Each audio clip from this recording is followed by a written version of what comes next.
5. That's how many upgrades Ferrari brought to Zandvoort, more than any other team on the grid. And a McLaren engineer just told reporters, on the record, that the way Ferrari pulled it off is something his own team is now studying to copy. Let's start with what actually happened, because the sequence matters more than the headline. This floor wasn't even supposed to exist for Zandvoort. According to Racing News 365's technical sources, Ferrari hadn't planned to bring a new floor to this race at all. Then, Austria happened. The SF26 couldn't match the performance it had shown 2 weeks earlier in Barcelona, and Ferrari's engineers went looking for why. They cross-referenced that data against Silverstone, a circuit with almost the opposite characteristics, long straights against tight, twisting corners, and found something worth chasing in the gap between the two results. So they built it, and they didn't wait for a normal development window to do it. They pushed the parts into production before the mandatory 2-week summer shutdown even started. That's the part everyone in the paddock is actually reacting to, and it's not the floor itself. It's the speed. If you're watching this from outside the usual paddock hubs, tell us your country in the comments, because this story about a car part has traveled further than most driver drama this year. Here's the reaction that makes this a real story, and not just a spec sheet update. Neil Houldey, McLaren's technical director of applied engineering, was asked directly by motorsport.com whether Ferrari had front-loaded its development budget under the cost cap to create this opportunity. His answer wasn't defensive, it was almost admiring. I'd say from a volume standpoint, it does look like Ferrari have managed to do a lot, Houldey said, and it's something for us to look at and understand how they were able to achieve that. Because you look at that from an aerodynamic development point of view, you look at it from a manufacturing point of view, actually, how they turned around this stuff so quickly, it's an inspiration for us to look at. That is a rival team's own senior engineer on the record, telling the sport that Ferrari's turnaround speed is something McLaren is actively trying to reverse engineer. And it's not only McLaren noticing. Kimi Antonelli, the championship leader, was asked in the pre-Zandvoort press conference whether Mercedes' lead might shrink further this weekend. He didn't dismiss the question. "I think Ferrari will also be in the fight with us," Antonelli said. "They have a new floor at Zandvoort." Mercedes, sitting comfortably at the top of both championships, chose to bring exactly one upgrade to this race: a single front corner modification, adjusting the camber and detaching the drum front lip from the duct inlet to improve flow to the rear of the car. Ferrari brought 5. Let's actually interrogate what that contrast means. Question 1. If Mercedes felt secure in its lead, why mention Ferrari's floor unprompted in a press conference nominally about McLaren? Question 2. If McLaren's own technical director calls Ferrari's turnaround speed an inspiration, what does that say about how far ahead of the internal target Ferrari's factory actually performed? Question 3. Why does a floor that wasn't even planned 3 weeks ago now carry enough weight that 2 separate rival teams are talking about it before a single competitive lap has been driven? Now let's put this in context against what everyone else actually brought to Zandvoort, because the contrast sharpens the story considerably.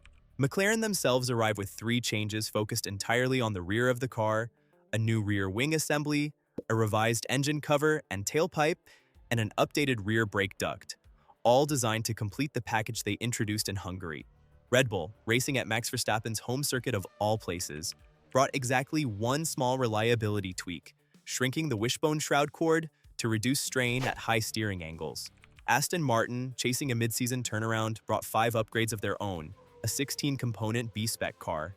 And Alpine arrived with the most significant package of any team this weekend, though notably only Pierre Gasly gets to use the new parts immediately, with Franco Colapinto waiting until Monza for identical components.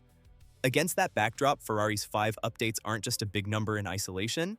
They're a big number specifically at the moment when the team with the biggest championship lead brought 1, and the team that just won the previous race brought 3. Here's where this ties directly back to Lewis Hamilton, because a floor upgrade in isolation is just a part on a car. What it means is what it does to the championship math. Hamilton sits 50 points behind Antonelli heading into this race weekend, with George Russell just 9 points ahead of him in 3rd. Zandvoort's medium speed, long-duration corners share real characteristics with Hungary, a circuit where Ferrari struggled all weekend to convert raw pace into results, ultimately leaving Budapest with both cars outside the podium places despite topping both practice sessions. This floor is specifically designed to widen the SF26's aerodynamic operating window, generating more downforce through the bodywork while keeping the car competitive on twistier tracks where straight-line speed matters less. In plain terms, it's built for exactly the kind of circuit where Hamilton has had the hardest time converting Friday pace into Sunday results. Now let's put the technical case side by side with the human one, because that's where the real credibility of the story lives. Confidence inside Maranello is reportedly high. Sources close to the team describe the combination of this floor's aerodynamic gains with a narrowing engine deficit as giving Ferrari a genuine platform to challenge Mercedes in the second half of the season. That's not just spin from a press office, that's the same conclusion McLaren's own engineer arrived at independently, from the outside, with nothing to gain from inflating a rival's chances. Here's the caution worth naming clearly.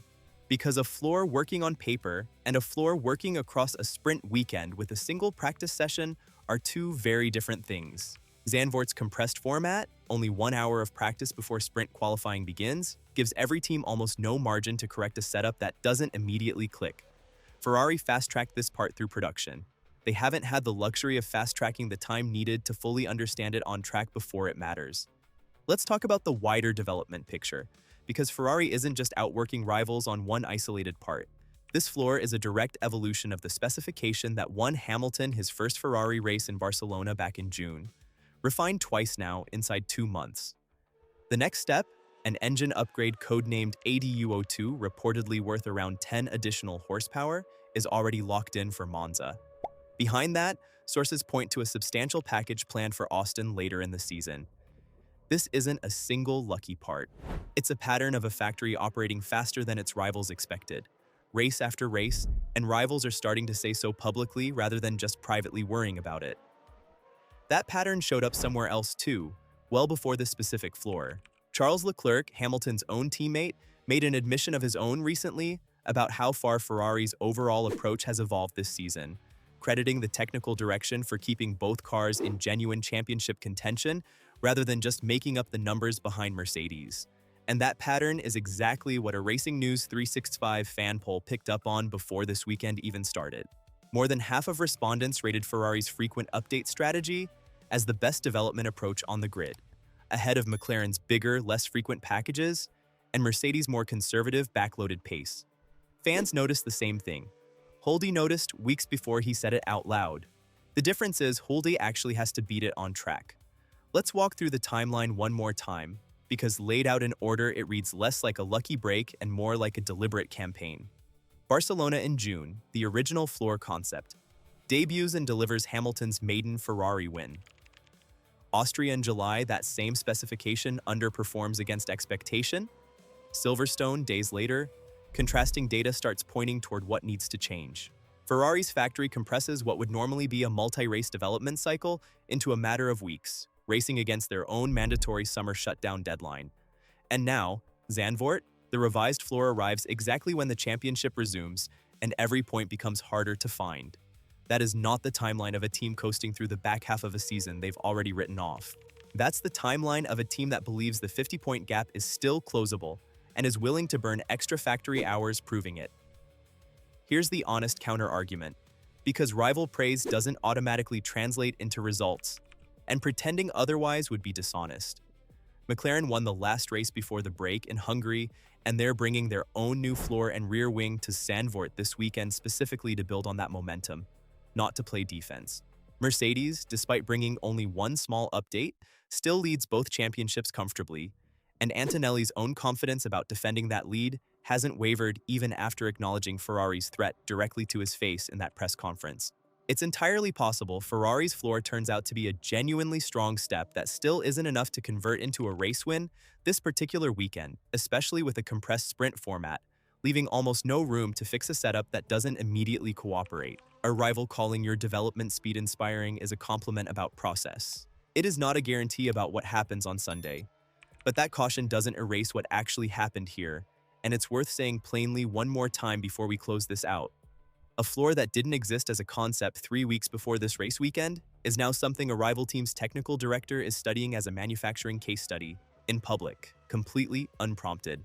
That's not the kind of praise teams hand out when they think a rival is bluffing, And it's not the kind of admission that gets made lightly by an engineer whose entire job is beating the team he's complimenting.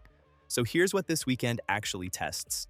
Not just whether the SF26's new floor delivers lap time on Sunday, but whether Ferrari's development machine, the one speed that even McLaren is now trying to copy, can keep converting into results fast enough to close a 50-point gap before the season runs out of races to do it in. We covered Ferrari's Barcelona floor breakthrough back in June, and this Zandvoort update is the direct sequel to that story, so check that video if you want the full arc from the beginning. Monza is next. With that ADU02 engine upgrade, Vasseur has been notably careful not to oversell in public. If Ferrari's floor delivers real pace this weekend, and the engine side still needs work by September, we'll be back to talk about whether the aerodynamic department of this team is now carrying more than its fair share of the championship push. Like this if you think Ferrari's development pace genuinely worries you. If you're a rival fan, comment which team you think handles the second half of the season best, and subscribe so you're here for Monza when we find out if the engine catches up to the floor. Until the next one.